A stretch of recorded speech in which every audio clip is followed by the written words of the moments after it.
Grasnake muttered over the bowl of blood into which she peered. She drew a long, hissing intake of breath.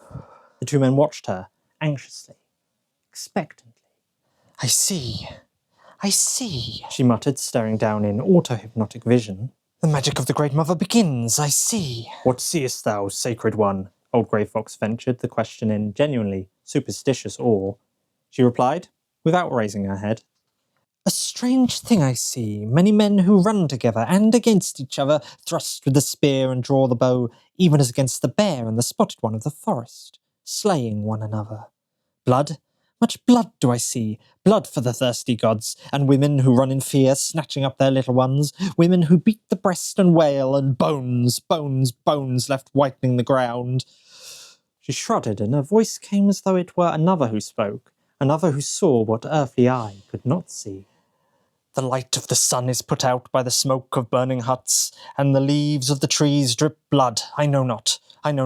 Strangeness I see, evils, great evils, and flames, and rivers of blood.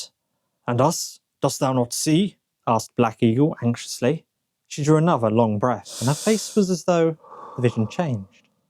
Yea, she answered, I see thee, and Grey Fox, and myself in whom the Great Mother speaks, and the hunters and the women throng around us, offering us their gifts, and hailing us verily as the divine ones in their joy. Great feastings are there round the fires, and there is no hut that is not full of food. Old Grey Fox looked at her, sceptically mystified by the contrasting incongruity of the scene she evoked. He could perceive no connection between them. Hello and welcome to Old Timey Book Review, where I review books out of print, out of date, and, oftentimes, out of memory. What you just heard was a snippet from F. Britten Austin's A Saga of the Sword. This is an anthology of 12 short stories which track the story of the sword, or perhaps more accurately the human propensity towards warfare, through the ages, from the days of tribal infighting to the first city-states, the rise of empires, the arrival of the firearm, and it closes on the dawn of mechanized warfare. Anyway, that brief introduction might make you think this is quite a bleak, brutal book about warfare through the ages, but what F. Britten Austin, the author, does so well in each of these 12 stories is bring out the human element. There's moments of fear and anxiety on the dawn of battle. There's moments of duty and of bravery in the heat of the conflict. There's the love of those left behind and the love of those caught up in the midst of battle. There's brotherhood. There is comradeship. There's so much weaved into each of the stories that make them stand on their own and not merely as part of a 12-part laying out of how warfare has developed. This is military historical fiction, and an important part of that is, well, the telling of a good story. So, before we go any further into A Saga of the Sword, I thought it might be worthwhile to give a brief introduction to its author, F. Britten Austin. Frederick Britten Austin was born in 1885, and he published his first book in 1911. Here he is. His first book was The Shaping of Lavinia, a romance novel.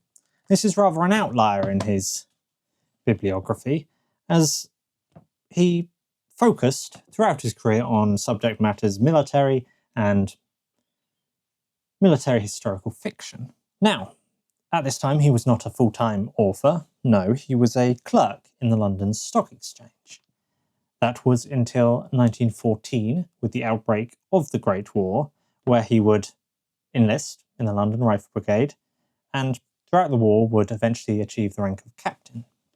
Now what's interesting, as observed on the website Fantasy and Science Fiction Writers in the Great War, is that F. Britten Austin, even before the outbreak of the Great War, the way he wrote about warfare was, well, it seems like something that would be written about the Great War itself, a war that would not begin for a whole other year. To highlight this, I wanted to just quickly read a quote from his In Action, Studies in War, 1913, and particularly the short story Death. "All quiet, sir. Nothing to do but wait for supports. They ain't bothering us at all for the minute. You just take things easy for a bit, sir." As the soldier said, for the moment, all was quiet in the trench. The attacking line, not strong enough of itself to press its success farther, was recovering from its exhaustion. After the constant rip-rip of rifle fire in which the men had been striving for a length of time, it might have been hours or minutes that they could not compute, the hush seemed almost uncanny. It was only a relative hush. Overhead, the rushing shells screamed without cessation as they interlaced their invisible courses from side to side of the battlefield. As I said, when I read this, I really could not help but think that this was a description of the trench warfare that would come into being quite quickly during the Great War, the First World War, 1914 to 1918. After the war, Britten Austin continued to publish short stories. He published in Pall Mall magazine, The Sphere, Strand magazine, Pearson's magazine, amongst others, as well as publishing anthologies of his short stories. He tended to focus on matters of military history, although he did write a few pieces of weird fiction and a few ghost stories, which were collected together in his anthology on the borderland, but even these often touched upon matters military and historical. His book, A Saga of the Sword, came in 1928, and it was followed shortly after, in 1929, with A Saga of the Sea.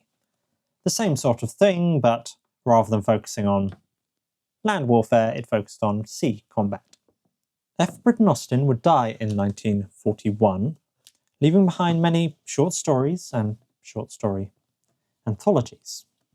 Since that time, it seems he has been largely forgotten in the realm of military historical fiction, and this may simply be because most of his works were short form. They were short stories, not full-length novels.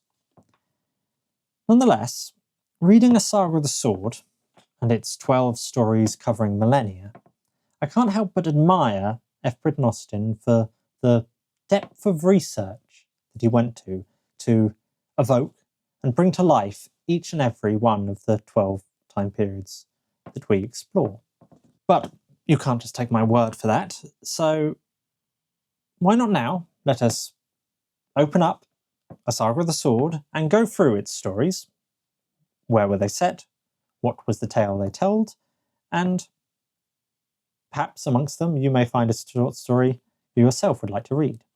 So we'll begin where Britten Austin began, with War Comes to the World.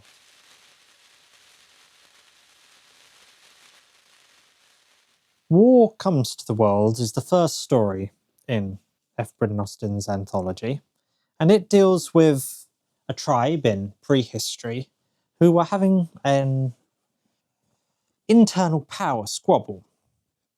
And what comes across very clearly during this is the sense of constant anxiety at getting food. You see, the crops are no longer growing as they should, nor are the woodlands bringing in as many beasts for the hunt. Now, there has to be a cause for this, and the cause, in many amongst the tribe's eye, is their leadership. You see, the tribe is headed by a trio, and this trio represents certain aspects of the tribe's belief system. So you have this trio of Black Eagle, representing he who makes the grow, Grass Snake, representing the Mother Goddess, and the shaman, Old Grey Fox. But in the tribe, there is another trio vying for power. This is Mountain Goat, Tree Blossom, and their shaman, Creeping Lizard. As such, Black Eagle, Grass Snake, and Old Grey Fox are looking for a way to recover the situation. The land is not giving them the sustenance the tribe needs. There must be a cause for this. What they suggest is what they have often suggested in the past. They will sacrifice the firstborns of many amongst the tribe. Now, funnily enough, this doesn't go down particularly well, especially as it's come to be the general opinion that the reason that the ground is not giving food is because of the, well, fertility of the chiefs themselves. You see, Black Eagle and Grass Snake, since they were married a year ago, have not produced any offspring. If they are not fruitful, if the representatives of the gods are not fruitful, is it any surprise that the ground is not fruitful?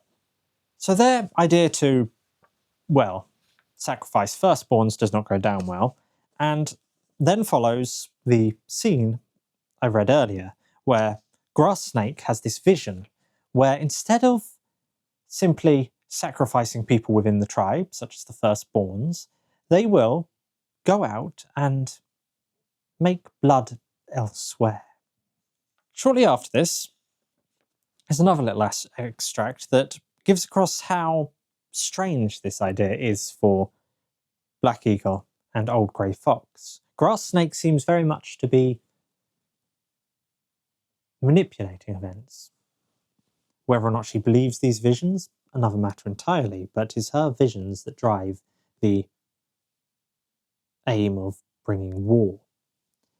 This is the little extract after Black Eagle and Old Grey Fox have just heard her vision. The two men sat silent. The thing was too utterly novel for easy reply. Men did indeed quarrel and slay each other when the anger fit was upon them. Isolated strangers were also pounced upon and slain. That was familiar. But, never in such traditional history as they knew, had one tribe of men gone forth into the lands of another tribe, deliberately intent on violence. There was no reason other than the immutability of custom why it had not already long been done, merely it had not been done. Holding themselves mutually aloof, the tribes had very little knowledge of each other. Only perhaps in this latest age, after immensely long ages of scattered savagery, had tribal cohesion become sufficiently established to make such organised action possible. The project, furiously outlined by Grass Snake, startled alike the old man and the young in its flagrant violation of all that had hitherto been habitual among men. So you really do get their confusion. Why would they go elsewhere? And the motive, the cause of the war for them comes to be that they are struggling to get food for the hunt, and a few generations back there was a valley which they would occasionally go hunting. Now this green valley was so far away from the tribal hub that it had hardly been thought of for, as I said, generations. Nonetheless, they did hunt there once.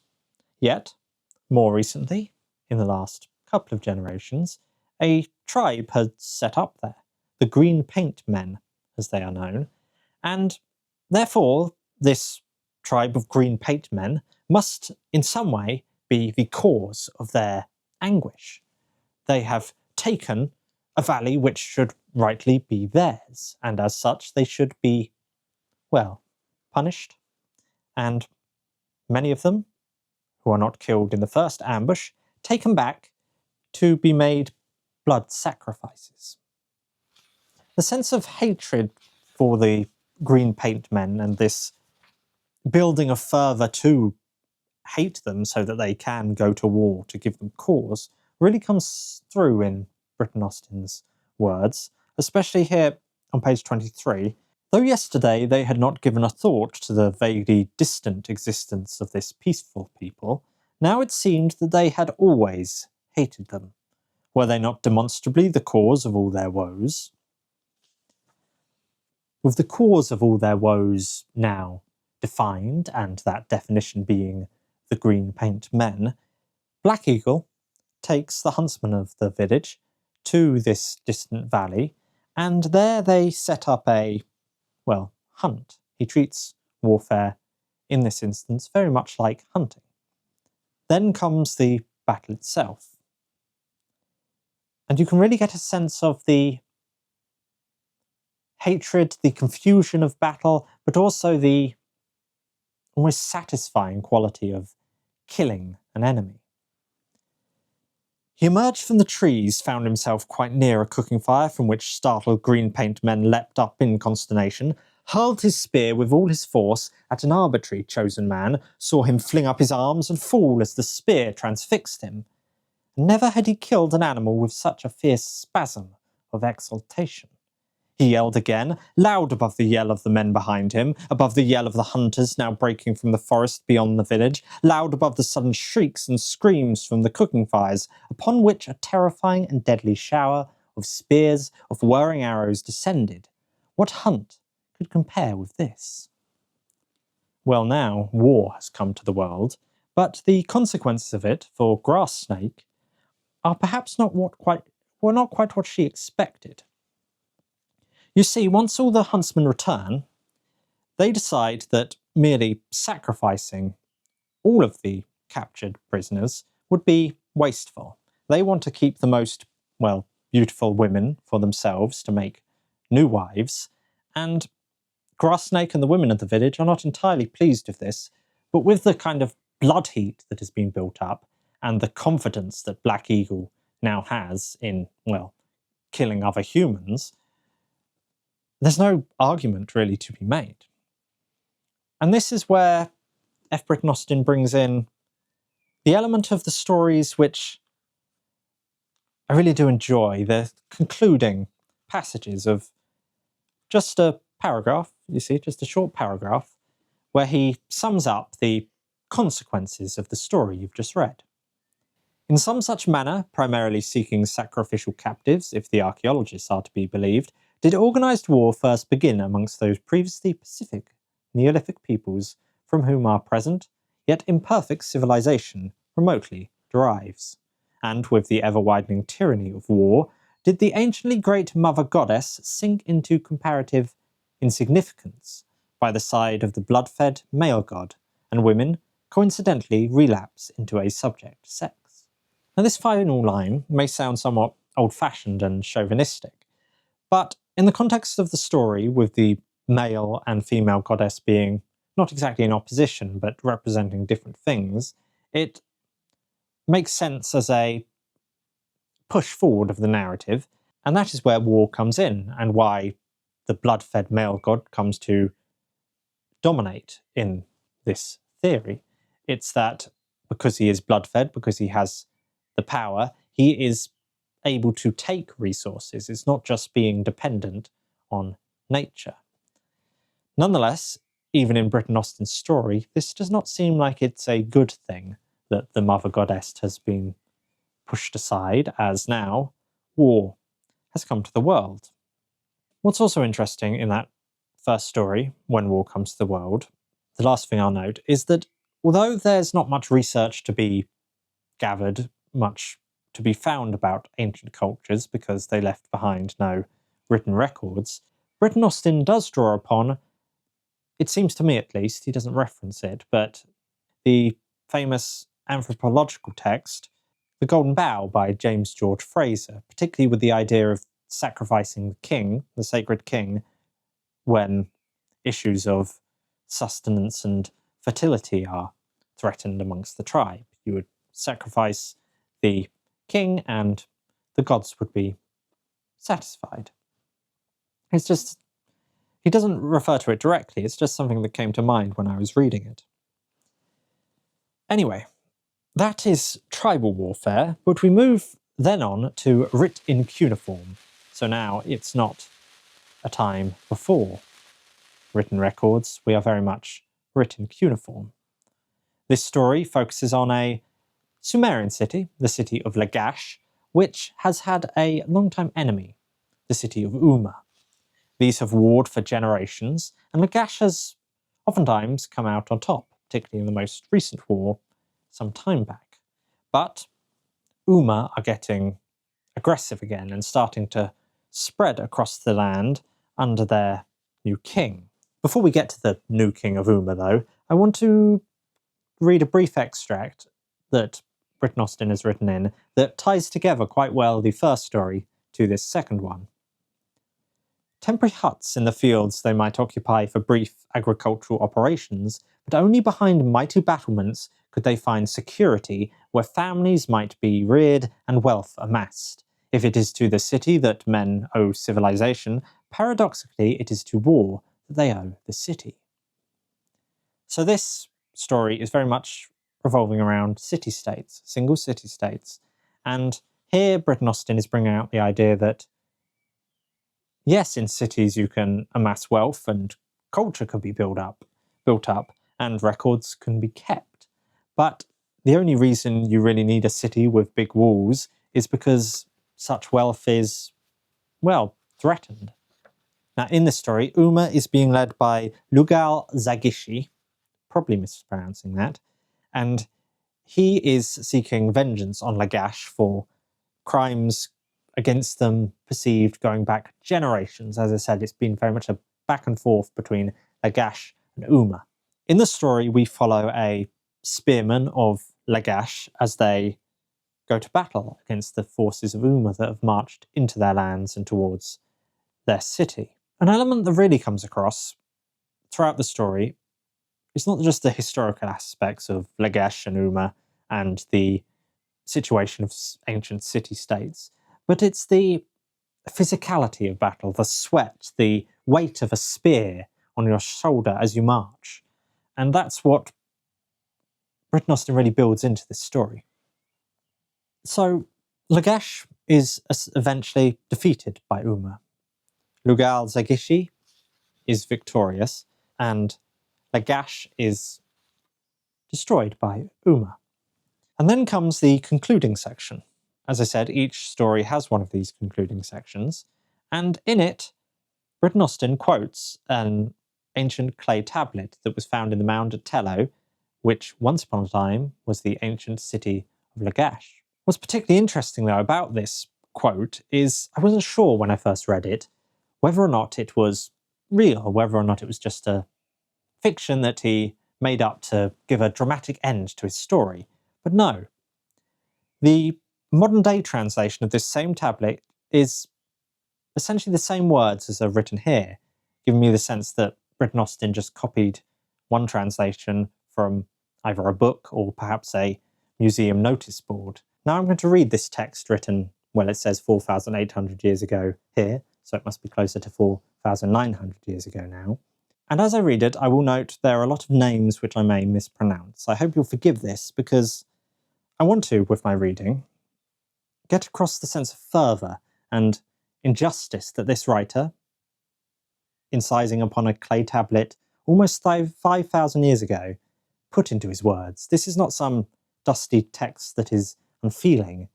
You can feel the fury and the injustice in every sentence, every word almost. So that's what I hope to get across. The men of Uma have set fire to the Ikala, they have set fire to the Anitsura, they have carried away the silver and the precious stones, they have shed blood in the palace of Tirash, they have shed blood in the Abzubanda, they have shed blood in the shrine of Enil and in the shrine of the sun god, they have shed blood in the Akush, they have carried away the silver and the precious stones, they have set fire to the temple of Iana, of the goddess Inuni, they have carried away the silver and the precious stones. They have destroyed the statue. They have shed blood in the Shigpada. They have carried away the silver and the precious stones. They have shed blood in the temple of Iaga, of the goddess Nina. They have carried away the silver and the precious stones. They have shed blood in the temple of Amageshtin. The silver and the precious stones of Amageshtin they have carried away. They have removed the grain from the Gimnubaru, from the field of Ningrasu, all of it that was under cultivation. The men of Enuma, by despoiling of Lagash, have committed a crime against the god Ningrasu.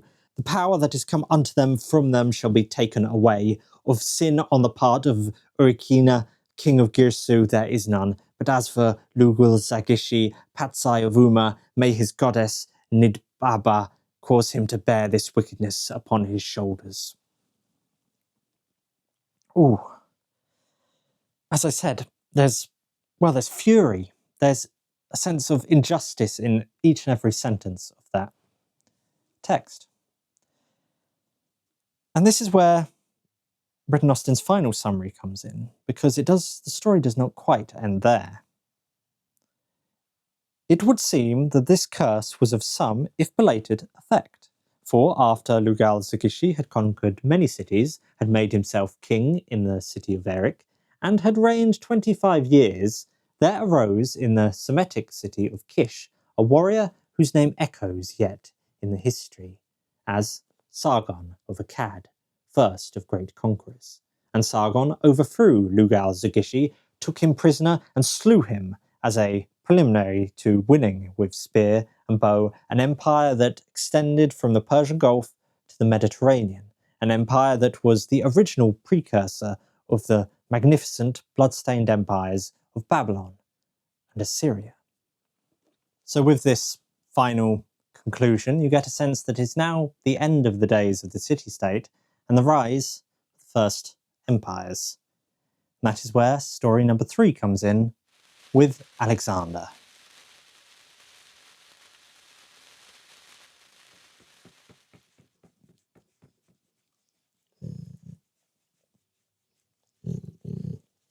Now, like the people of Lagash, I have had my place taken.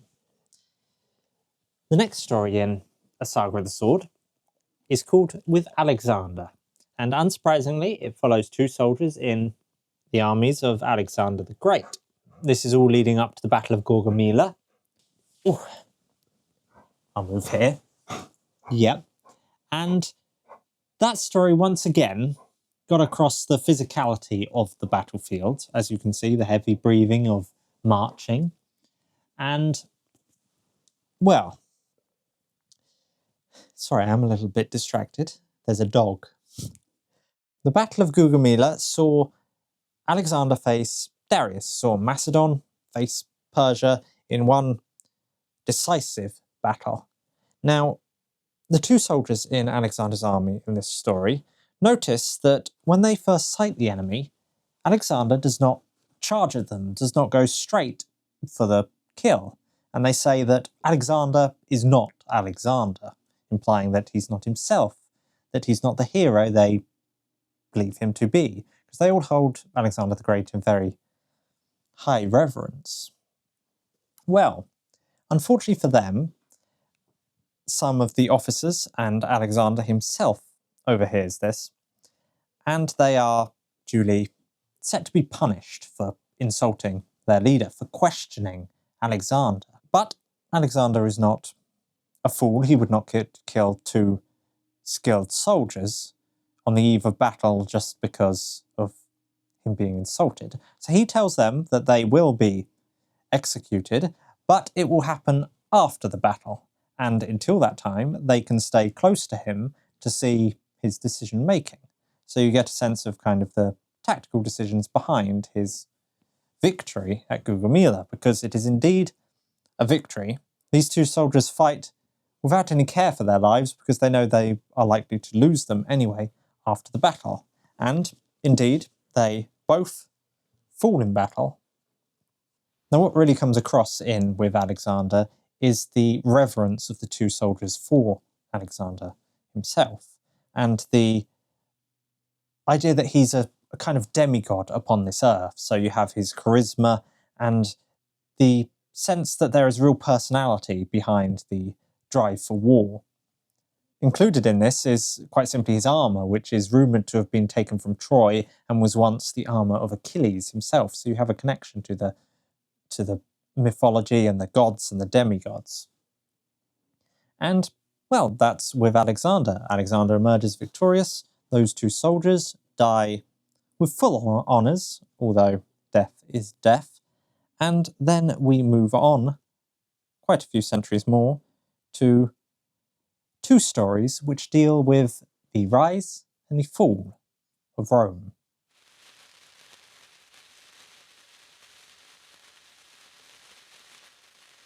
Delenda est Carthago, Carthage must be destroyed. This is the war cry of the Romans during the Third Punic War.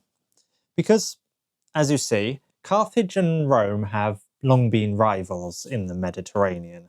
Rome is not yet the great empire we know it of in our history. No, it is a regional power, and the main rival has been, for a very long time, Carthage.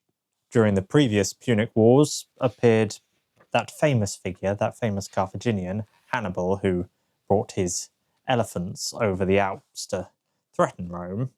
And, well, the Romans seem to have taken this rather personally.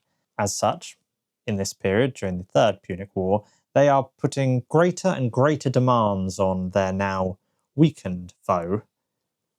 So much so that Carthage has very little authority anymore, very little ability to trade, to build up an army so that if they wanted to, they could fight back against Rome. That's the sort of political backdrop to this story. What's interesting about this, though, is F. Britten Austin doesn't choose to follow the Romans during this tale where eventually Rome would become the dominant power. No, he chooses to take the viewpoint of a Carthaginian family, a prominent Carthaginian family, a husband and wife, Bomilcar and Amistarte. Now they are trying to raise a family together during all this political turmoil, and the story is set during the Third Punic War between the years of around 149 to 146 BC. And this is in the city of Carthage, and that's where their home is. This isn't a battlefield like we've seen with many of the other stories thus far. No, this is a city like we had with written cuneiform, and you get a much more domestic view of the war, not just marching off to battle and slaying foes, but the actual impact on a city. This element of the domestic point of view really comes across in one passage where F. Britten Austin writes about Amistarte during the final attempt of the Carthaginians to break the Roman naval blockade against their city. Amistarte watches as the Carthaginian fleet, which was docked in a structure known as the Cophon, a circular structure, which the Romans have blockaded. Well, they've attempted to dig open a new channel in secret and break out and sort of outflank the Romans. As Amistarte watches this naval combat from her rooftop, questions arise such as, where amongst the ships is my husband, and will my child downstairs survive? And that's felt very original way to take this story, which ostensibly in the wider narrative of the book is getting across the idea of the building up of empires again. And this is one story which is paired with the next that charts the rise and fall of the Roman Empire, and particularly the Western Roman Empire. So the fact that a story which narratively, if you're thinking about the whole book, is trying to get across Rome's success, Rome's rise to dominance, we don't really feel victorious in this story in any sense. We've been following Bomilcar and Amistarte and hoping, even though any knowledge of history would tell you otherwise, hoping that they may somehow escape the carnage. But delenda est Carthago. Carthage must be destroyed. This was the Romans' aim, and Carthage, at the end of the story, is destroyed. The last of the Carthaginians are enslaved, those that have survived the siege and the battle, and from then on, Rome really doesn't have a large naval threat in the region anymore. They dominate the Mediterranean, and they would do so for centuries after. That is until the legion passes. The Romans are being threatened by the Gothic tribes coming from the north. Now Valens wants to face this threat of the Gothic tribes himself before Gratian comes with his army, so that, well, Valens doesn't want to lose the credit for winning the battle, because he knows that if Gratian saves him, then it won't look good. Now this internal turmoil is reflected in Valens's own army, because as he waits in the city of Hadrianopolis, his officers are in a tent. This is where we start the story, and they are arguing over various, oftentimes petty matters. They're arguing about the situation of the Gothic tribes, but they're also arguing amongst themselves about whose troops are better. My infantry is better than yours. Where in the Roman Empire did you come from? I'm from nearer Rome, therefore I must be in some way better. So you have these really petty squabbles, and debates about politics and the two emperors, as well as interspersed with betting on the chariot racing. And from this, it's already very clear that the army of the Romans is not the disciplined force that they once had been.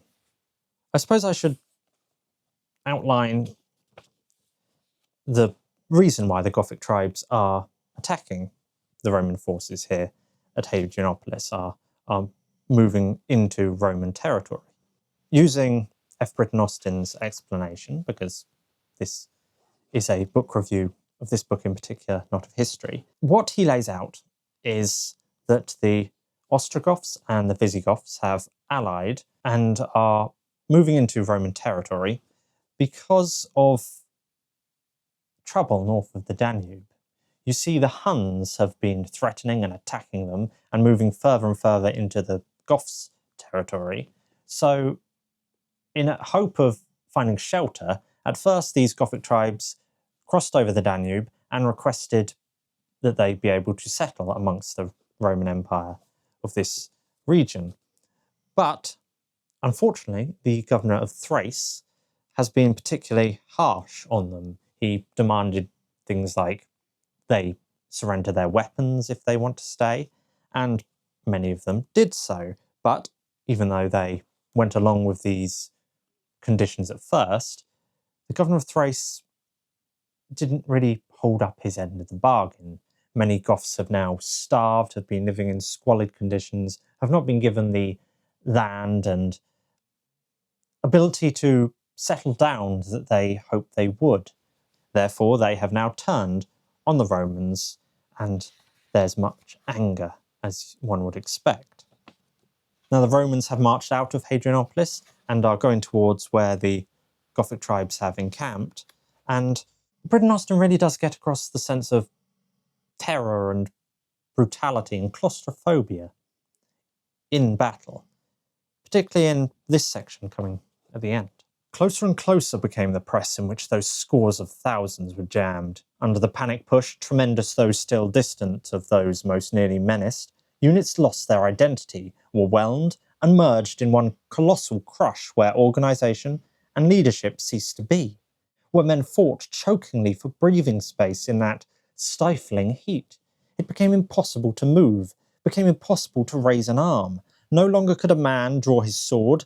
Spears snapped in the shaft as their bearers tried to extricate them. Through the dense dust cloud hurtled the suddenly increased and deadly discharges of arrows, sling bullets, and darts from the Gothic laager.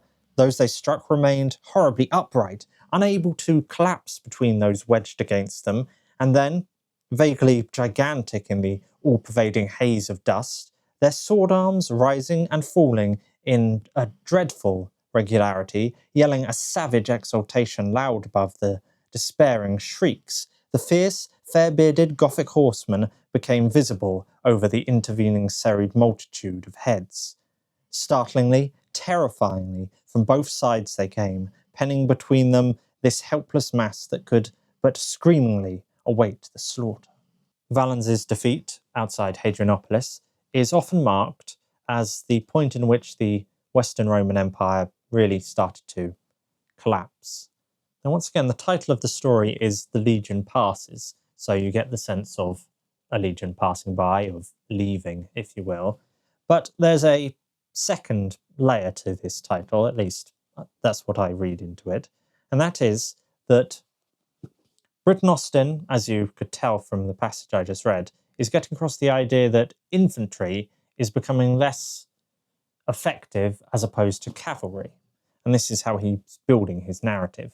And from this point on, cavalry would come to dominate the battlefield for, well, centuries, if not over a millennia. And that takes us to the next cavalry-focused story.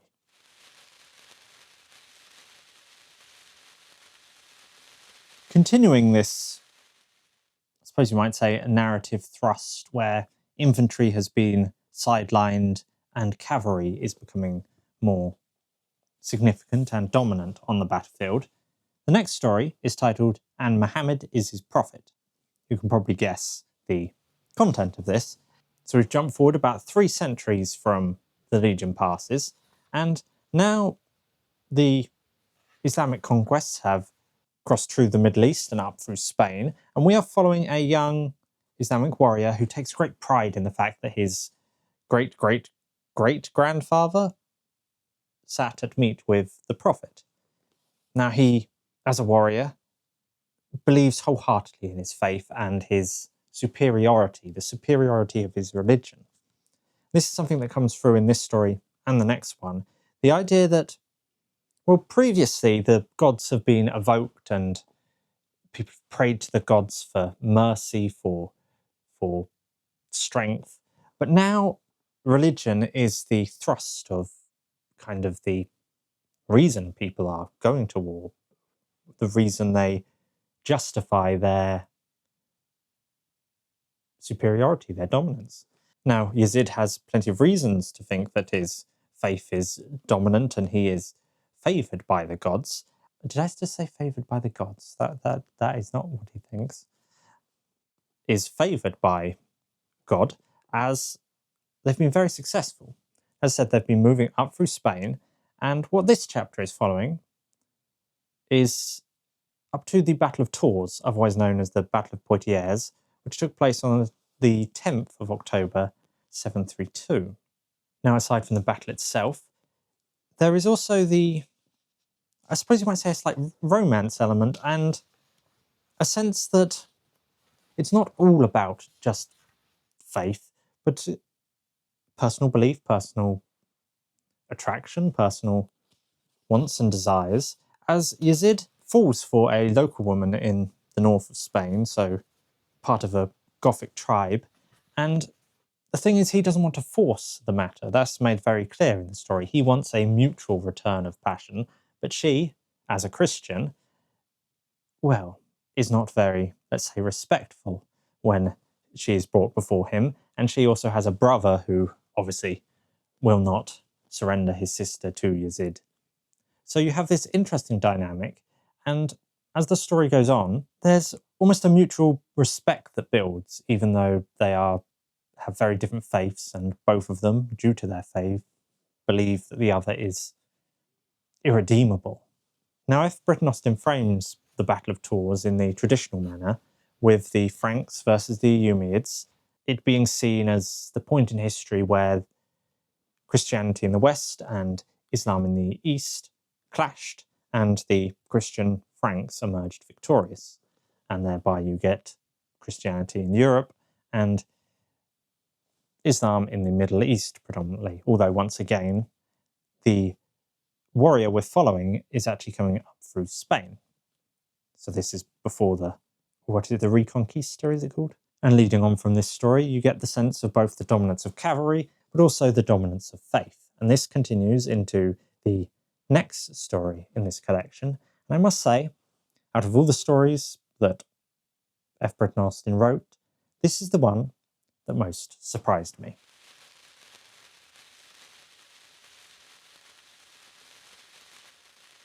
Now, this story, more than any other in amongst this anthology, surprised me. And the reason it did so is because, going into it, I really wasn't expecting much. It's titled On the First Crusade, and, well, you can probably guess when it's based. It is following the First Crusade. It's not a period I'm overly interested in personally, and so turning the page and seeing that the title was On the First Crusade, I went, okay, let's see how this goes. What I got was something I wasn't expecting. This is less about the combating of two faiths than it is a personal story about a relatively young couple, Colin and Huguette.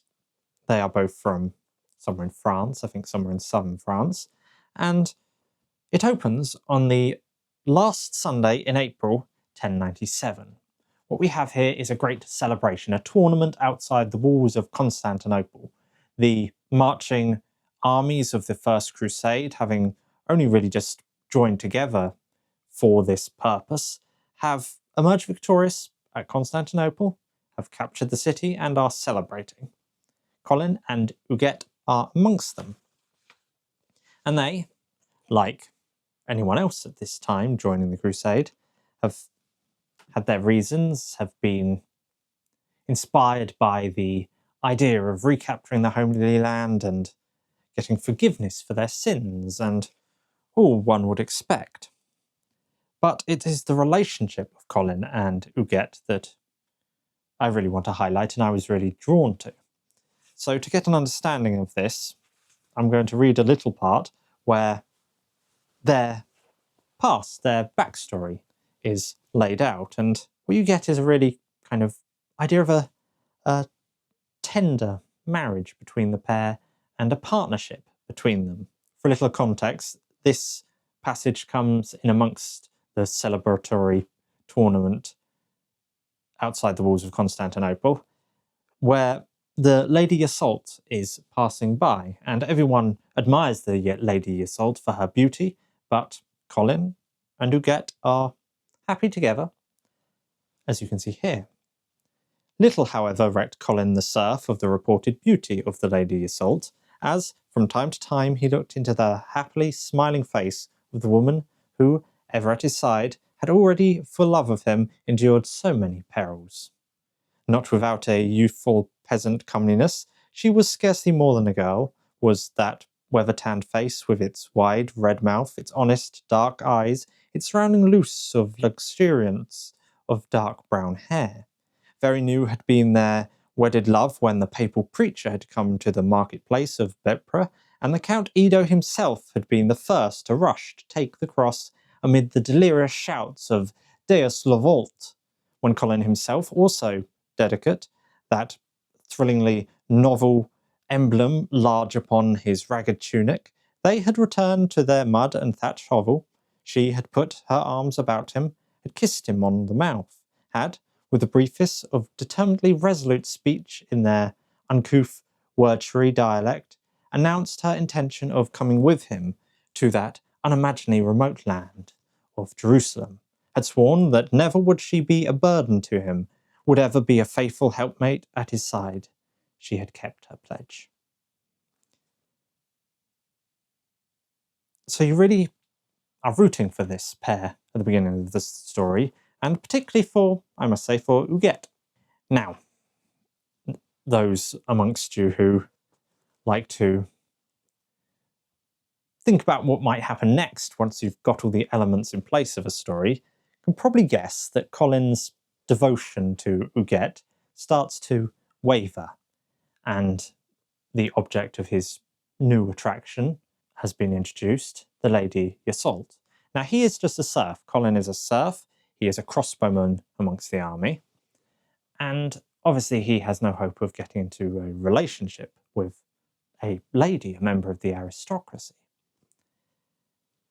Nonetheless, they come into contact by pure happenstance during this tournament when the Lady Iseult's horse starts to gallop through the street uncontrollably, and it is Colin who manages to grab its harness and stop it, and allow the lady to dismount from her horse in safety. From then on, he admires her beauty from a distance, and Huguette remains at his side.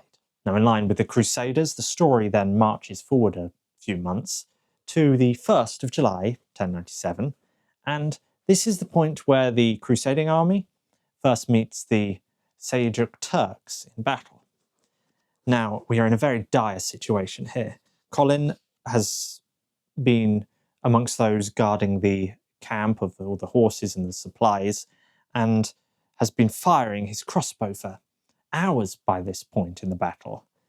By his side, ever present, is Huguette, and she has not been idle. She has been collecting crossbow bolts for him whenever he runs out, so he never loses a supply. She has been getting water so he stays hydrated throughout. She has been finding small bits of food on the battlefield so he can have a snack in the quieter moments. She has charged across the battlefield, gathering all these things and bringing them back to Colin so he can hold the line with his crossbow. Then the Turks, the Turkish forces, the cavalry, again the importance of cavalry, start to threaten the camp properly. And thus the women and children within the camp and their supplies are threatened. I emphasise women and children there, and I perhaps should have emphasised one woman in particular, the Lady Iseult. Colin, realising she is in danger, leaves Huguette behind, jumps onto a horse of a fallen soldier that I think he just shot with his crossbow, and he rides this horse to where the Lady Huguette is, and she has been captured by a Turkish warrior and put over the front of a horse, and Colin manages to kill this soldier with a sword. At that point, more of the Crusaders arrive, including Lady Iseult's lover. I don't know if she's not married again by this point. Her former husband has died in the Crusade. But her new admirer, aristocratic admirer, comes and congratulates Colin for his bravery, as you'd expect. And then he promises Colin that he and his wife, Huguette, can have land outside of Jerusalem, a farmstead outside of Jerusalem, once they have captured the city.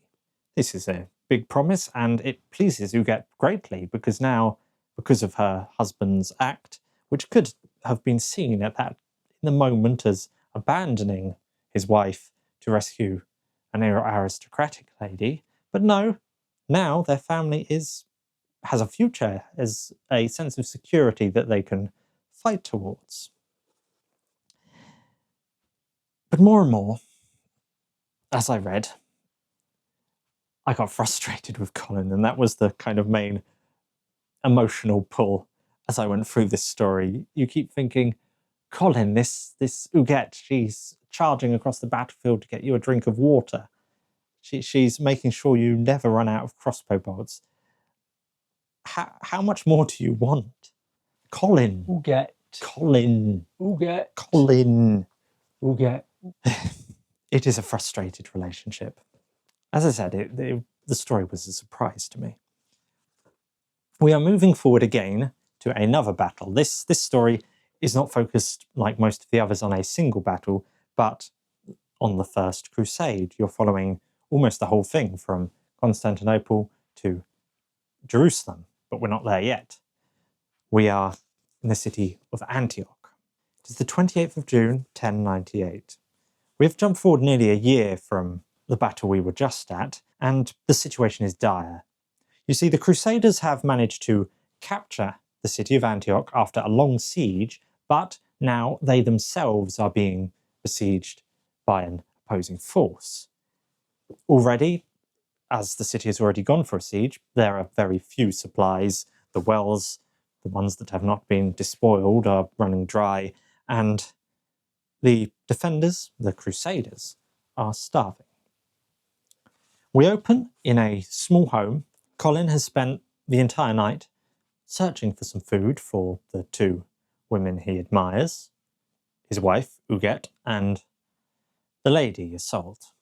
When he returns with some bread, perhaps unsurprisingly, the Lady Iseult is very demanding of him, and she orders him to give her all the bread. She says, if you give me all the bread, don't give any to Huguette. Huguette was this side. Don't give any to Huguette, just Lady Iseult. If she can have it all, she will agree to marry Colin. Now, I've already said that can you realistically expect a aristocratic lady to marry a serf? Well, again, those of you who like guessing what will come up in the story, feel free. But for now, Colin, he wavers. He has given the lady her piece of bread, and he wavers with the other piece about giving it to Huguette. And in that few moments of uncertainty, the Lady Iseult steals it. She snatches it from him, so Huguette gets no food, and she is already starving. The situation is dire. Colin then has to fight. The Battle of Antioch takes place, and the Crusaders somehow emerge victorious. Huzzah! When Colin returns to the house where the Lady Iseult and Huguette were staying, he is surprised to find that it is now guarded by some knights, some of the Crusader forces, and he is not allowed entry. The lady has commanded it, even though she had promised him privately, well, can you really expect her to keep her promise? Colin, though, asks, what about the other woman in there, Huguette? What about her? And they tell him they know of no other woman. And we are left with the question, has Huguette starved to death? Has she run away because of Colin's uncertainty in the moment with the piece of bread? We jump forward again, the 15th of July, 1099, and the crusading forces have captured the city of Jerusalem. They are victorious, but in this moment of victory, Britten Austin again brings out a sense of defeat for the individual character. You see, Colin, although he has fought harder than any other soldier in amongst his regiment, I'm not sure what the term is, but he's fought so hard because he really doesn't care much about his life anymore. Obviously, he can't kill himself, that would be against the religious principles, but he feels an immense sense of guilt about what happened to Huguette. He has not seen her since that day with the bread. It's been over a year now. Then, in amongst this victory and celebration, comes the crux of the story. The bit that really turned this from something quite frustrating to something quite satisfying, the way Britten Austin manages to tie it all together. You see, in amongst the celebrations, Colin bumps into what looks like another soldier, at least in a passing glance, but what he soon realises is in fact Huguette. She has been dressed as a boy for the last year, and as she was experienced with a crossbow because of Colin having lived with him so long, she has managed to remain a crossbowman in a group of English soldiers. Now, she struggled at first when she was on her own to find a place, but these English soldiers have looked after her. They just think she's just a small French boy, and although they're frustrated that she doesn't speak their language, they have looked out for this small French boy for the better part of a year. And in this moment, Colin and Huguette are reunited. And what you get in the concluding section is a very clear indication of what happens to them. So with this story, more than any other we've had so far, or even go on to have, F. Britten Austin, he himself seems to have got attached to the characters in this story. He makes sure that the reader knows that Colin and Huguette get their farmland outside the city of Jerusalem and build a family together and are content. But he doesn't only confirm this, he also makes sure you know that when the city of Jerusalem again falls and the crusading forces have to leave a few generations later, well, the family that have descended from Colin and Huguette, they travel back to Europe and are safe and secure. So we don't only get it confirmed that Colin and Huguette live a satisfying life, but their children, their grandchildren, great-grandchildren, their line is safe for generations to come. As I said, that story really did surprise me, and particularly the emotional investment I came to have with it of this relationship between Colin and Huguette. And in fact, the history and the warfare almost fell to one side when it came to my interest in this short story. It's such a clear narrative with three separate battles, three distinct battles following on the First Crusade. And yes, in amongst the collection, I will say it now, we will have a list later of my favourite stories in the book, but this one is amongst my favourite because it surprised me. But let's move on. For centuries, cavalry has come to dominate the battlefield, and in particular, heavily armed knights. They're almost invincible forces. If you come up against a knight, their armour, whatever you throw at them almost, it will bounce off unless you get a very lucky hit. These heavily armoured knights are almost all members of the aristocracy, and this gives them a sense of security, of superiority. But this next chapter introduces a new figure to the battlefield, one that may well challenge the dominance of armed knights. And we meet the man with the gun.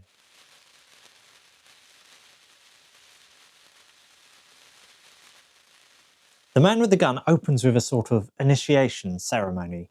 The two knights, Elaine and Bertrand, are being welcomed into the Order of Chivalry, and after this grand ceremony, a feast takes place. During this feast, we learn that there is a concern amongst the knights and aristocracy present.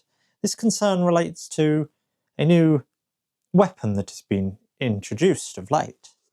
And these are the sort of concerns that these knights have in regards to, well, guns. What indeed would become of chivalry if the steel-encased knight, he was now beginning to arm his horse also, protecting it from the arrows which, for several generations, had enforced dismounted action on the battlefield, were to be vulnerable to that base-born rabble he had hitherto slaughtered without compunction and almost without risk. Few were the knights actually killed in battle. It was ever the object of the opposing chevaliers to capture each other alive, for ransom. They could implicitly trust the knightly word of their captives to remit those often very great sums from the homes whither they were freely permitted to return. So this is a story set very much during the twilight age of chivalry. The chivalric code orders that if you capture a knight alive, you look after them and take a ransom, and that's that. Very rarely, it says here, is a knight actually killed on the battlefield. The steel armour is too strong. The defences it offers a person wealthy enough to afford such armour makes them almost invulnerable. This is in contrast to the base-born rabble, the peasantry, who could be slaughtered with a few swings of the sword by such knights. Such invulnerability has given the aristocracy, behind their large castle walls, a feeling of entitlement and sense that they are invincible. But now the gun has arrived, and a bullet from a gun can pass through steel armour and pierce the heart of the bravest knight. So this is the worry that these at the gathering have. Guns have begun to appear in the area and are being sold, and some people are taking up the offer to buy them. Elaine and Bertrand, during this feast, are given a token by the Lady Blanchefleur. Now they both admire this lady, but Lady Blanchefleur, her heart is set on the knight Elaine. Nevertheless, Bertrand would never betray his comrade in arms, and this story is as much about their brotherhood as it is the courtship of Elaine and the Lady Blanchefleur here. And Bertrand promises to defend Elaine for the Lady Blanchefleur until the pair are married, at which point he will then look for his own lady, is what he promises. So, with this in place, the lady gives them both half of a scarf which they tie around their arm. It is then time, at the end of the feast, and as the new day dawns, for them to set out as knights errant. You see, a knight is not truly a knight in the order of chivalry until he has performed some worthy task, and that's what these two now set out to do.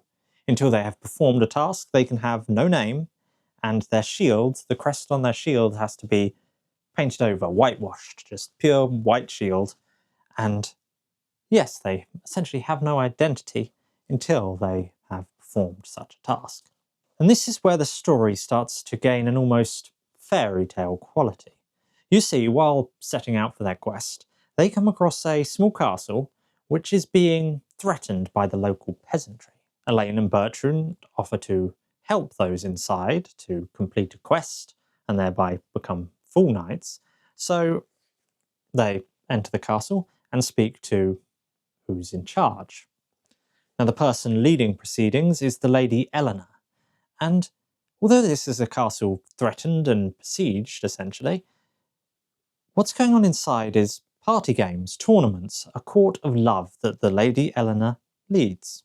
Elaine and Bertrand are dedicated to their lady, the Lady Blanchefleur, but at the court of love, the Lady Eleanor, she questions this naive devotion to a single lady, and this offends both the knights, with Bertrand taking up the debate and trying to make the point that constancy has worth. Hath constancy then no merit in thy court, O queen? He said audaciously, yet modestly, and Elaine loved him for the words that were a tribute to the distant Blanchefleur.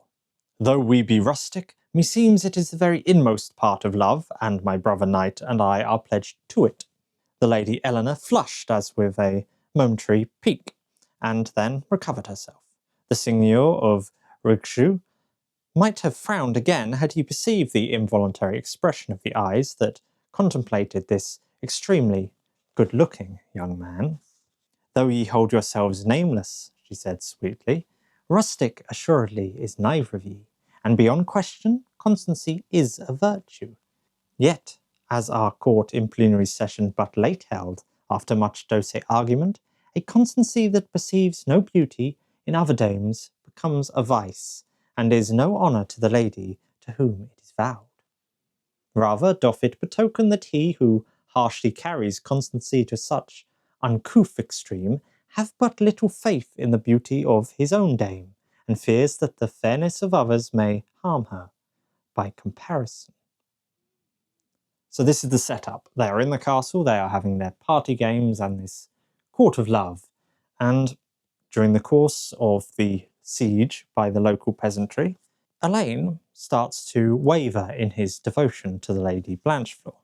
So much so that when they are to ride out to take battle to the peasants waiting beyond the gate, Elaine takes off the scarf that Lady Blanchefleur had given him and instead ties the wimple of Lady Eleanor.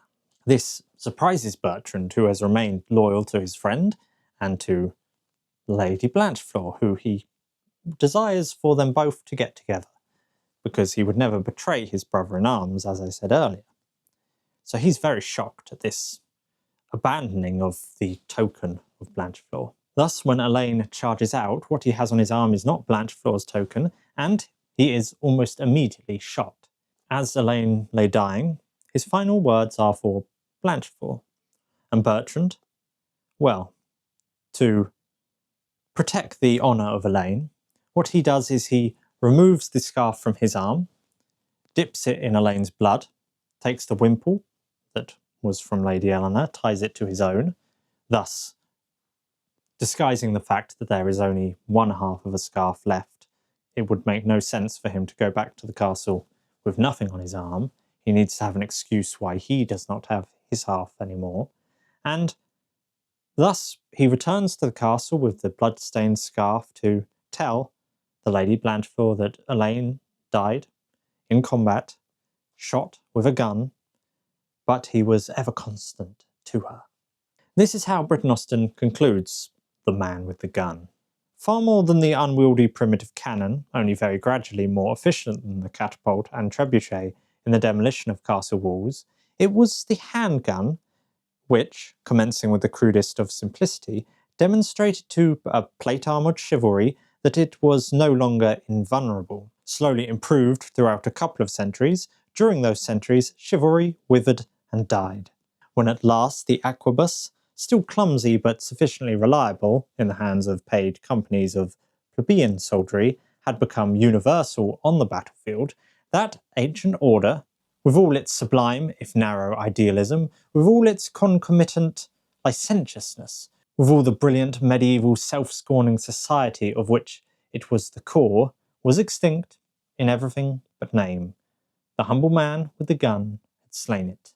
Thus ends the days of chivalry, and a new form of warfare begins to develop. The next chapter, The Lion of the North.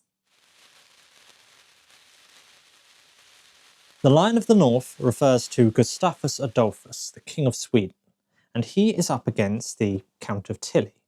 This is all set during the 30 Years' War, and the main action of this chapter, this short story, takes place in September 1631 in the run-up and into the Battle of Breitenfeld. In amongst the army of Gustavus Adolphus, the King of Sweden, is Axel, a young musketeer, and he, like everyone, looks up to Gustavus Adolphus as an almost father figure. Axel does not only admire his king, but also has a sense of brotherhood with his fellow soldiers around him. Now, this sense of brotherhood comes to a head when the wives of one of his comrades is grabbed by a drunkard. Now, Axel, protecting her, punches this drunk man. He's part of their army, but, well, he should behave himself. Now, this little drunken brawl should come to nothing. Unfortunately, though, Gustavus Adolphus is giving a tour to his new ally, the Elector of Saxony. Having soldiers drunkenly brawl is clearly not something you want to show a new ally when you're trying to demonstrate your army's abilities and discipline. So, Axel is reprimanded and told that, by his king, that he will be punished after the upcoming battle. Why waste a good soldier before when there's fighting to be done? Axel is, of course, dejected by this. He doesn't feel he did anything truly wrong, only embarrassed his king, which he is regretful for. And those around him don't think he did anything wrong either. Even the officer who is being asked to discipline him and keep an eye on him when the battle is taking place, well, even that officer doesn't see Axel as having committed a grave fault, other than, once again, embarrassing his king in front of their new ally. And what Britten Austin captures in the final stage of the battle I found particularly evocative. There had been a wild, mad confusion. Somewhere in that confusion he had abandoned a musket, suddenly broken, had drawn a sword hanging at his left side, had seen a white-badged man with a flag, several others around him with blood-smeared blades, had, he knew not how, killed the man and taken the banner. And then all that confusion had dissolved. Once more, how again he did not know, what had happened to that banner, he found himself in the front rank of a four-filed squad of musketeers when and where he had snatched up the musket he loaded and fired. He could not remember. Where was Lindström? When had he disappeared? His mind was a blank, engaged in violent action with another body of enemy matchlock men, and then they also had disappeared. Suddenly, he realised with the cessation of their own firing that all the other firing had ceased. There was comparatively a strange quiet. A quiet filled with groans and pleading cries and calls for water, with rolling drums and trumpet blasts and shouted commands as the units were once more brought into disciplined shape. He seemed still in a dream, this quietness itself dreamlike. Someone shook him by the shoulder. It was the young captain who had appeared at his arrest in the camp at Dubon, the one charged to report on his conduct in the battle. Now, his conduct in the battle was some of the bravest seen that day, and Axel had managed to capture an enemy standard. This means that what happens at the conclusion of the story is not his punishment, but his promotion. The story concludes with that Protestant king of the northern countries, the Lion of the North, being victorious at the Battle of Breitenfeld, and it says here, with the tactics shown during this battle and during much of the 30 Years' War, there was inaugurated a new epoch, an era of modern warfare.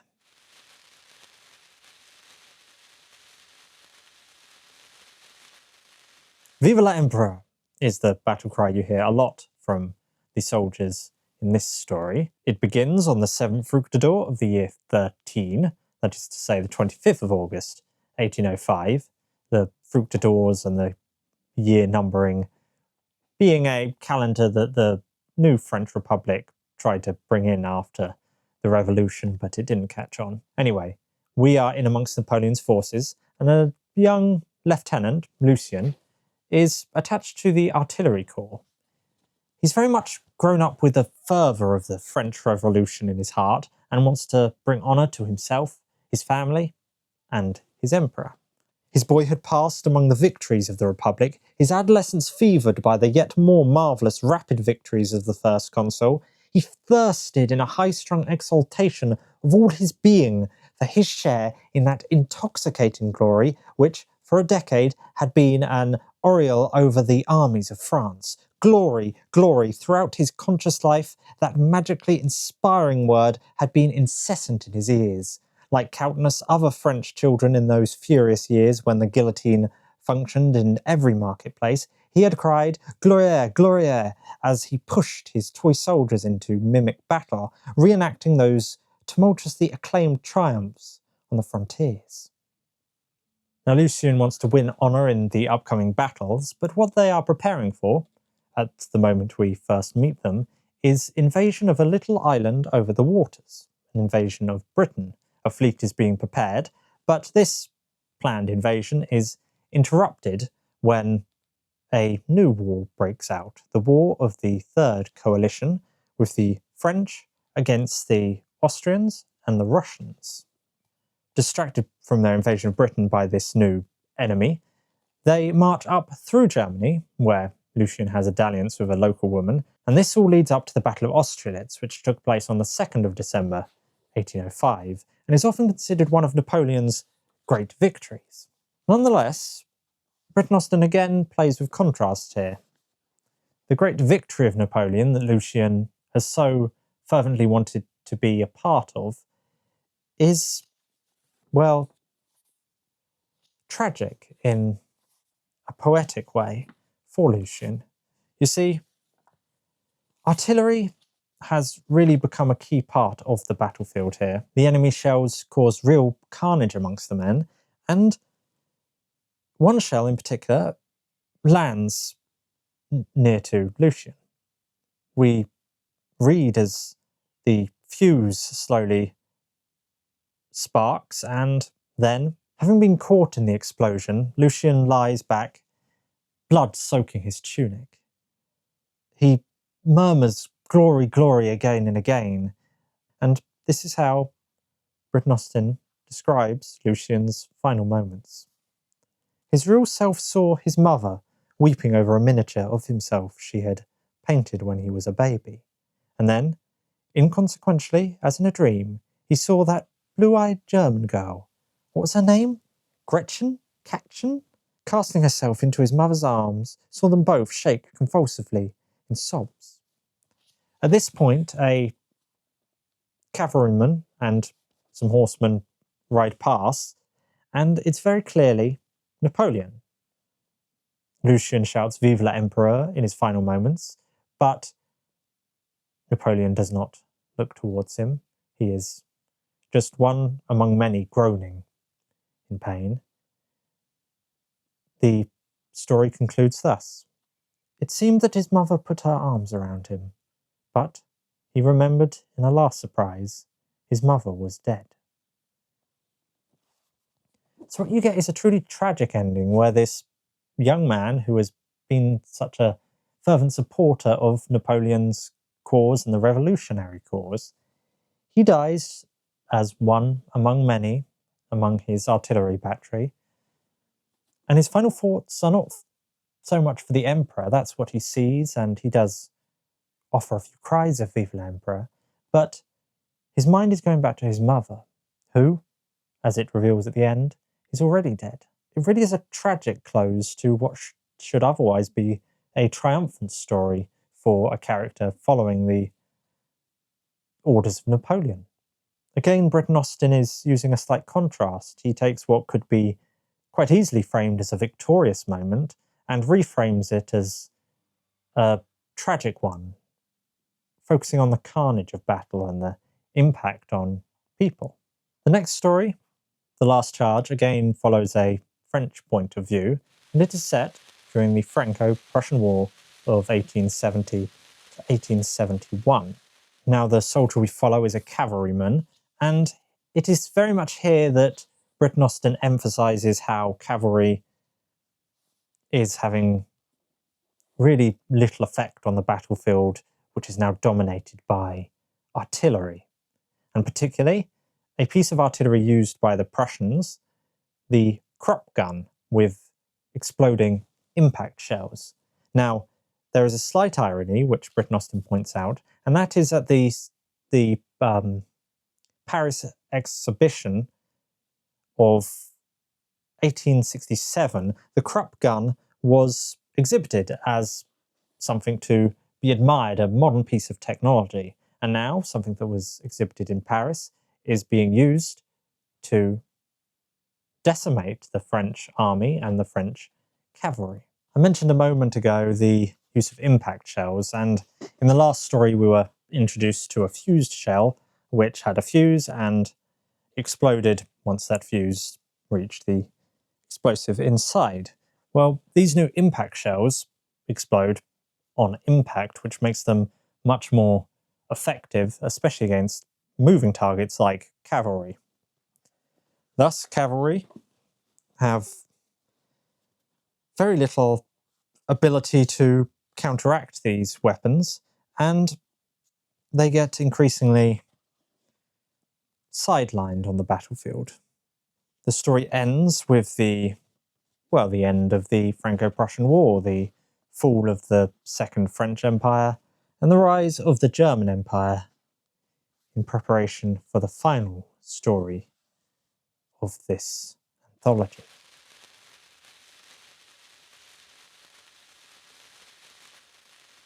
The end of an epoch.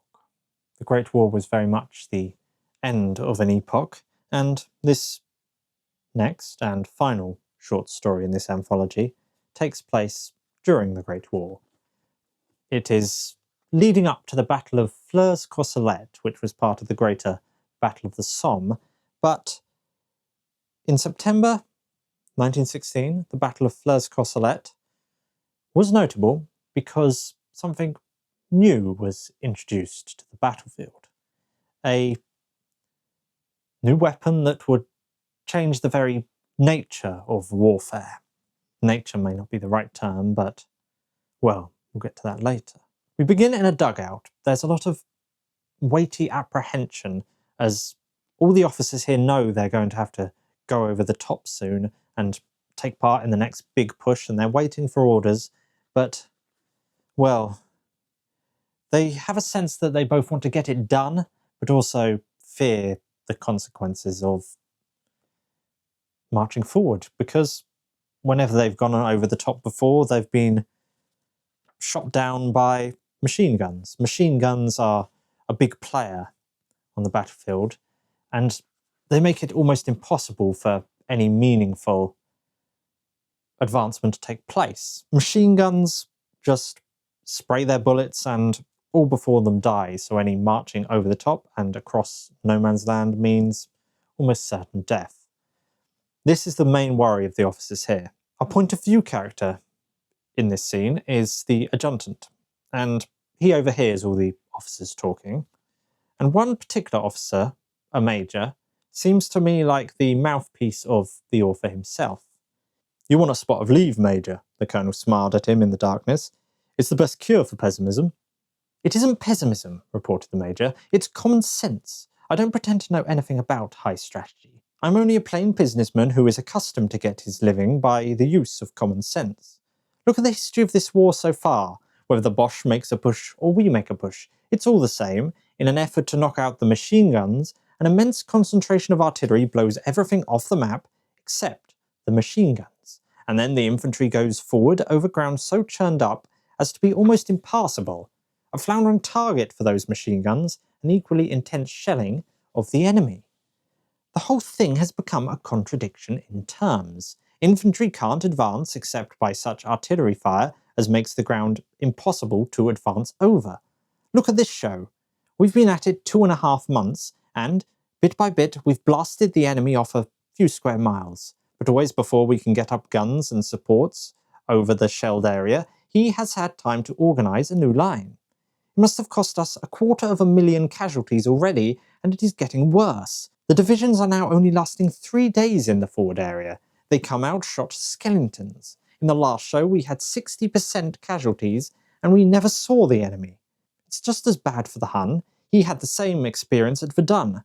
Modern weapons have made war impossible, though, naturally, you can't expect the professional soldier to realise it. Men will still fight in the air and on the sea, of course, but between two nations equipped with all the resources of civilization, land warfare, as it has been traditional for thousands of years, has come to a stalemate. It's the end of an epoch, I tell you.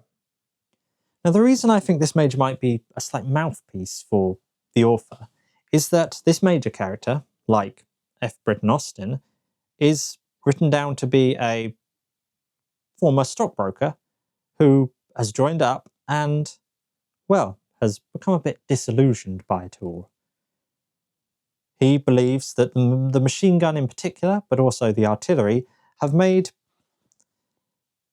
especially infantry warfare impossible. Cavalry are near enough useless, and you can't really cross over no man's land from one trench line to the next without immense casualties. So how are you to offset this? How are things going to change? Well, during the following night, as the adjutant is awake, just keeping watch, he gets a little call for assistance from some people behind their lines who, well, want a bit of help. They need a machine of theirs dug out of the mud. This is a strange occurrence, but the adjutant goes along with it, talks to the officer who's asking for assistance, and he learns that there is a new device from this officer. This massive hulking metal thing. The officer, the young officer, he tells them that it goes by two names currently. They haven't quite decided on one. One of the names is Willies, the others is Tanks.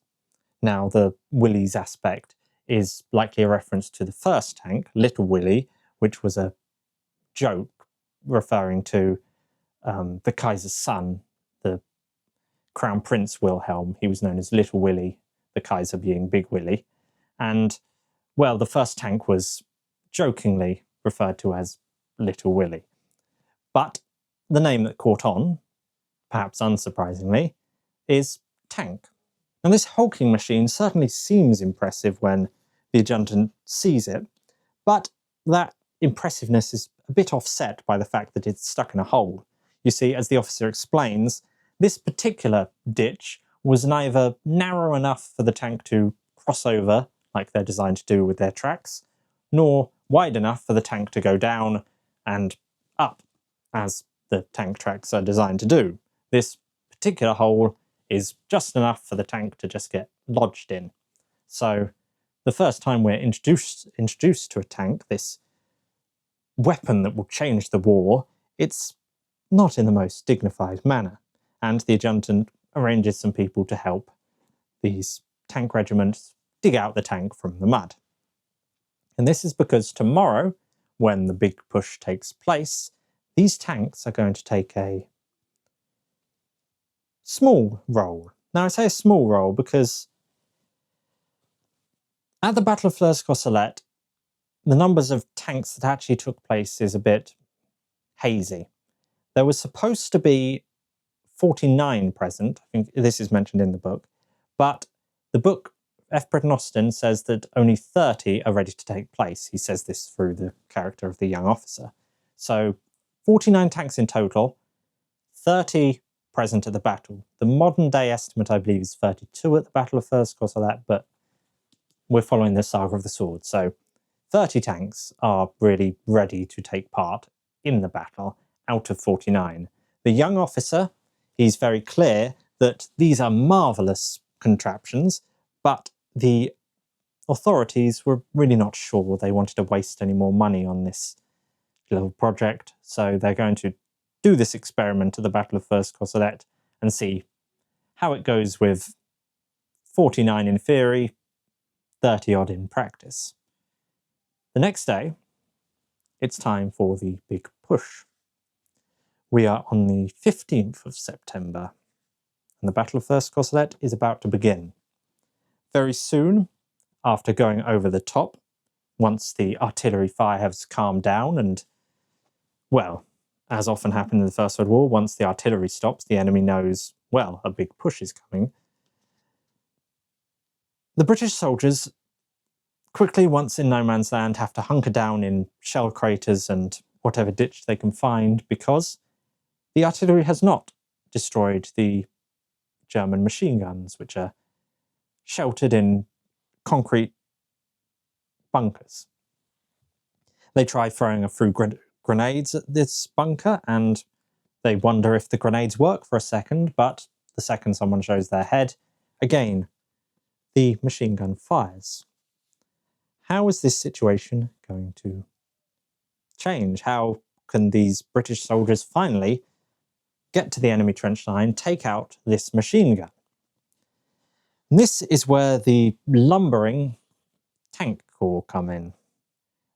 A tank appears, and there's cheers from the British soldiers. It's juddering along across the battlefield, slowly but steadily, and the machine gun has no effect on it. It is not skin and bone, it is not a beast of muscle, it is metal.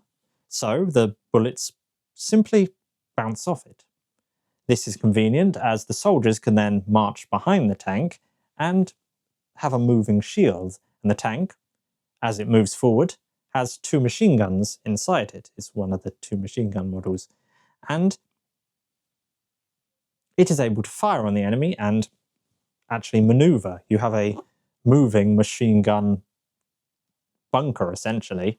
And this is how F. Britten Austin sums up the momentous change that tanks brought to the battlefield.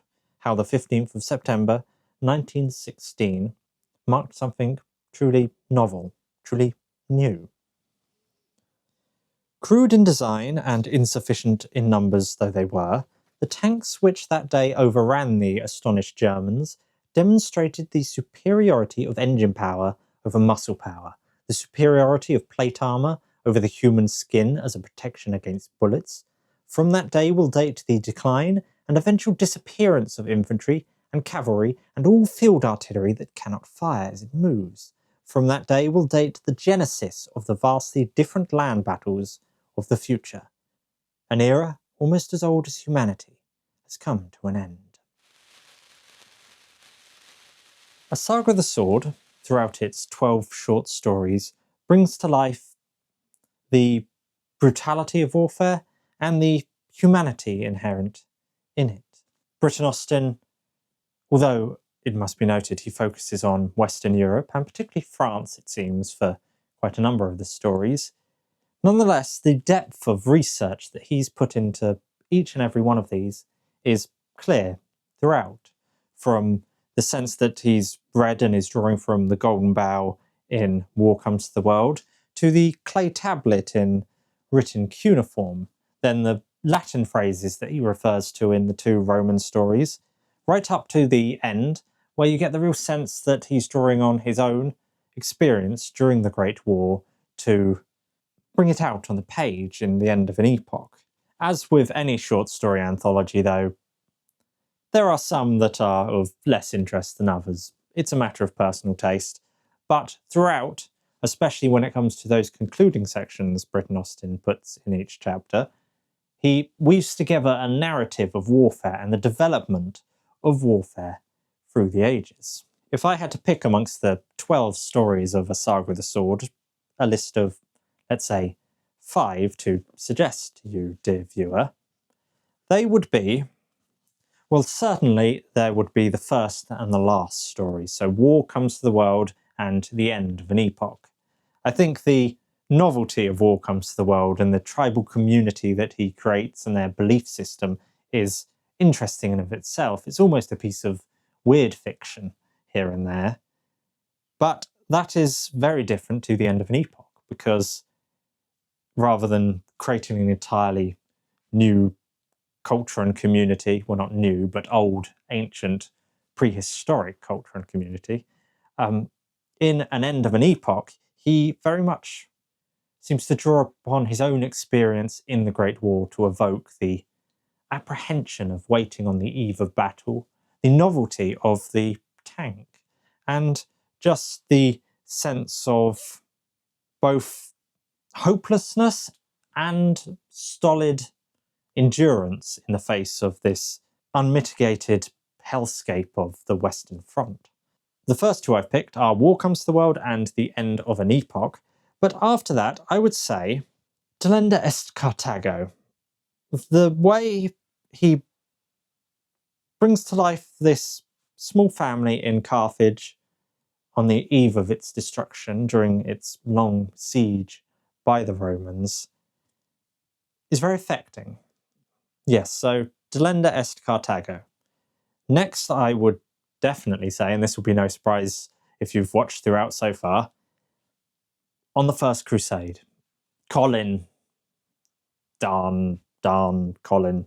The frustrating relationship between Colin and Huguette, and romance is an element throughout nearly all these stories, I will note, whether that be a slight dalliance with a German girl while passing through to go to battle, or a marriage, such as in Delenda's Carthago.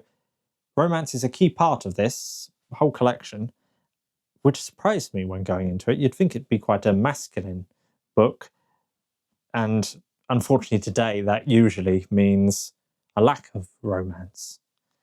So far I have picked 4 stories. The last one in my list of 5 would be The Man with the Gun. The introduction of the gun onto the battlefield and the interesting hierarchy between the plate-armoured aristocracy and the non-plate-armoured, more fleshy peasants, and why the gun almost creates a sense of equality on the battlefield, and a dreadful equality, is an interesting way to frame it. And this is all done amongst, I said it evoked a kind of fairy tale atmosphere with the castle and the court of love, and this sense that these aristocrats in this castle, even though they're besieged by their peasants who are not happy at all and they are refusing to farm, the people in the castle are still feasting and playing their party games and, well, flirting and making love. Yes, it just seems like a fairy tale realm that we've wandered into halfway through this book. And that's especially highlighted by the fact that that story in particular, it's only really that story and War Comes to the World which don't explicitly reference a specific battle. So yes, the 5 stories, if I were to suggest them to you in order that they are written, are War Comes to the World, Delenda Est Carthago, On the First Crusade, The Man with the Gun, and End of an Epoch. I think in a collection of 12, if you can suggest so wholeheartedly 5 stories, then that's a very positive thing. I thought I'd end today, though, on explaining briefly how I discovered A Saga of the Sword, because F. Britten Austin is not a particularly well-known author today. He is rather obscure. But I first read a story by him in one of these, From the Depths and Other Strange Tales of the Sea. This is an anthology from the British Library. It's one of their Tales of the Weird anthologies. And the title story in it, From the Depths, is by F. Britten Austin. To be perfectly honest with you, I can't entirely remember what the story was about off the top of my head. I'll have to read it again one of these days. But I remember being particularly affected by F. Britten Austin's writing. And the editor of this particular anthology, Mike Ashley, he wrote in the introduction to F. Britten Austin's story how among his books was one titled A Saga of the Sword. And this piqued my interest, so I sought out A Saga of the Sword, eventually bought a copy, and that's how it came into my possession and has held a place on my shelves for a few years now before I eventually got round to making this old-timey book review. If you yourself would like to read A Saga of the Sword, I'm sorry to say it's quite difficult. It's not freely accessible, even though it is in public domain. I couldn't find any copies on archive.org or Project Gutenberg. Those are kind of the go-to places for public domain texts to read them. Nonetheless, if you ever stumble across a copy of A Saga of the Sword, perhaps in a second-hand bookshop, or if indeed it does come one day to Project Gutenberg or archive.org, I really do suggest flicking through its pages, and if any of the stories I've talked about today interest you, reading them. And I would like to give a final acknowledgement again to the British Library Tales of the Weird anthology, because, well, anthologies like this give you introductions to authors who you would not otherwise have known anything about. Well, that was A Saga of the Sword by F. Britten Austin. If you've enjoyed today's video, please do like and subscribe to Phantasoscope for more videos like this. Whether that be Old Timey Book Review or Hill Thoughts on Hill Forts, the subject matter is almost always related in some way to curiosity, and curiosity in relation to history. So if that interests you, please do think about subscribing to the channel. For today though, well, I don't know about you, I feel like I've been through the wars a bit, so I'm going to sit down and read something perhaps a bit more relaxing and prepare for the next Old Timey Book Review. Bye-bye.